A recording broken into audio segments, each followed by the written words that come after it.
With the survey module, there's a few different settings you can adjust, and I'll show you those few in this tutorial. To adjust the settings, you simply roll over the blue drop-down arrow like you do with most modules and choose Settings. And then we'll scroll all the way to the bottom, and we see that there's survey settings that are particular for this module, so we'll go ahead and expand that. And we see we just have a handful. A survey closing date. So let's say we wanted to have this survey just be active for this week. We could say that we click on calendar, and we see a calendar here. It's December 5th, 2007. Let's say we wanted it to end next week on the 12th. It would show up there. So this survey will be active until the 12th. We also have maximum bar graph width. This is important if you have this survey on a page where you've done a lot of other things on that page. You may want it to only show up with a 200 pixel wide bar graph. So we can put in 200 there, and I'll show you what that looks like. Vote tracking. So you have two different options for vote tracking. This is really how many times people can vote.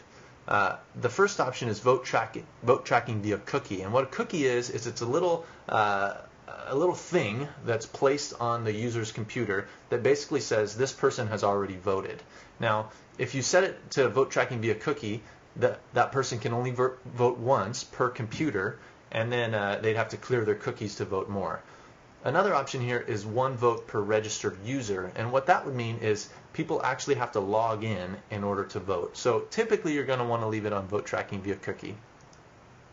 The survey results, do you want these results to be public, which is what you saw in the last survey, that anyone could see it. You know, as soon as we click the stones are our best group, then it'll show the bar graph, and anyone can see that bar graph.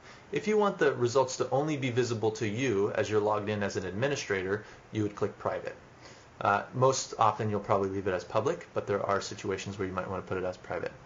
The survey results data, export data, that feature is actually not supported, so don't worry about that one. But we'll go ahead and click update, and I'll show you the difference with the bar graph width. You remember before how we had a really long bar graph? Here it's only 200 pixels wide. And since it's set to vote track via cookie, and I've already voted once on this computer, I can click view survey again. And let's say, last time I selected Beatles, let's say I wanted to select Switchfoot this time.